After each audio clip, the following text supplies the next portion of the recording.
అయోధ్య రాముల వారిని తలుచుకోకుండా ఉండలేము. అలాగే అయోధ్య పూజా సామాగ్రి కూడా వాడకుండా ఉండలేము. అయోధ్య పూజా సామాగ్రి వాడండి, మీ పూజని పరిపూర్ణం చేసుకోండి. డీలర్షిప్, డిస్ట్రిబ్యూషన్, హోల్సేల్ కై సంప్రదించవలసిన నంబర్లు. రైట్గా సరితూగే అభ్యర్థులు లేకే రాష్ట్రంలో లోక్సభ ఫలితాలపై సీఎం రేవంత్ విశ్లేషణ. కొన్ని చోట్ల మా అభ్యర్థుల స్థాయి సరిపోలేదు. కాంగ్రెస్ దిగ్గజ నేతలంతా అసెంబ్లీకి వచ్చారు. ఓడి మళ్లీ పోటీ చేయడం బీజేపీ కలిసి వచ్చింది.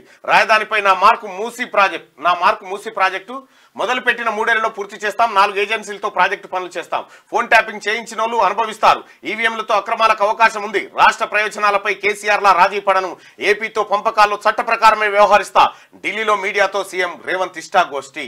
సో వాస్తవానికి ఇప్పుడు సరితూగే అభ్యర్థులు లేకనే మనం ఓడిపోయినాం అనేటువంటి మాట ముఖ్యమంత్రి రేవంత్ రెడ్డి గారు చెప్తున్నటువంటి మాట. సో ఇక్కడ వాస్తవానికి కూడా బీజేపీ అభ్యర్థులు స్ట్రాంగ్గా ఉండడము అది కలిసి వచ్చినటువంటి అంశము. అటు ఈటల రాజేందర్ గారు కానీ, ఇటు ఈయన పేరు ఎవరు రంజిత్ రెడ్డి గారు మీద పోటీ చేసిన విశ్వేశ్వర రెడ్డి గారు కానీ, తర్వాత అరవింద్ గారు కానీ, ఆ తర్వాత సంజయ్ గారు కానీ, ఈటెల రాజేందర్ గారు కానీ, డికే అరుణ గారు కానీ, ఇట్లా స్ట్రాంగ్ లీడర్షిప్ను వాళ్ళు పార్లమెంట్లోకి దించగలిగారు.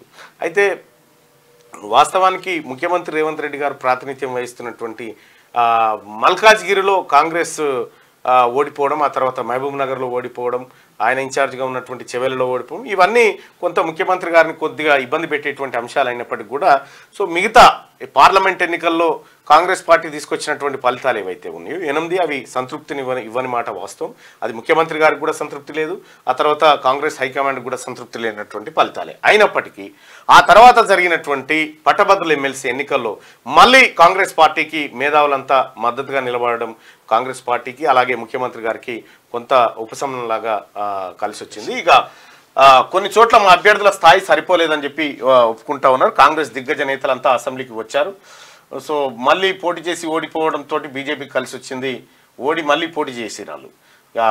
సంజయ్ గారు మళ్ళీ పోటీ చేసిండు, ఇటు ధర్మపురి అరవింద్ గారు మళ్ళీ పోటీ చేసిండు, ఈటల రాజేందర్ గారు మళ్ళీ పోటీ చేసారు.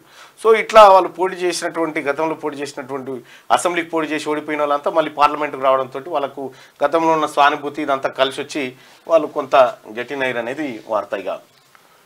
బీజేపీ అభ్యర్థులకు సరితూగే అభ్యర్థులు లేకపోవడం వల్లే లోక్సభ ఎన్నికల్లో కాంగ్రెస్ కు కొన్ని చోట్ల ప్రతికూల ఫలితాలు వచ్చాయని ముఖ్యమంత్రి రేవంత్ రెడ్డి అన్నారు. తన నేతృత్వంలో కాంగ్రెస్ శ్రేణులు లోక్సభ ఎన్నికల్లో సాయశక్తులా పోరాడాయని చెప్పారు. తనతో పాటు ఉత్తమ్, కోమటిరెడ్డి వెంకటరెడ్డి, బట్టి విక్రమార్క, వివేక్, దామోదర్ రాజనరసింహ లాంటి కాంగ్రెస్ దిగ్గజ నేతలంతా శాసనసభకు ఎన్నిక కావడంతో లోక్సభ ఎన్నికలలో పలు చోట్ల బీజేపీ అభ్యర్థులు సరితూగే నేతలు లేకపోయారని అన్నారు. బీజేపీ తరఫున పోటీ చేసిన ధర్మపురి అరవింద్, బండి సంజయ్, రఘునందన్ రావు, ఈటల రాజేందర్ అసెంబ్లీ ఎన్నికల్లో పోటీ చేసి ఓడిపోయి తిరిగి లోక్సభకు పోటీ చేయడం వల్ల వారి పర్సనాలిటీలతో పోటీ పడే విషయంలో అక్కడి తమ అభ్యర్థులు కాస్త వెనుకబడ్డారని ఢిల్లీ పర్యటనలో ఉన్న ముఖ్యమంత్రి రేవంత్ రెడ్డి తుగ్లక్ రోడ్లోని తన అధికార నివాసంలో విలేకరులతో చిట్చాట్లు చెప్పినటువంటి మాట. ఇక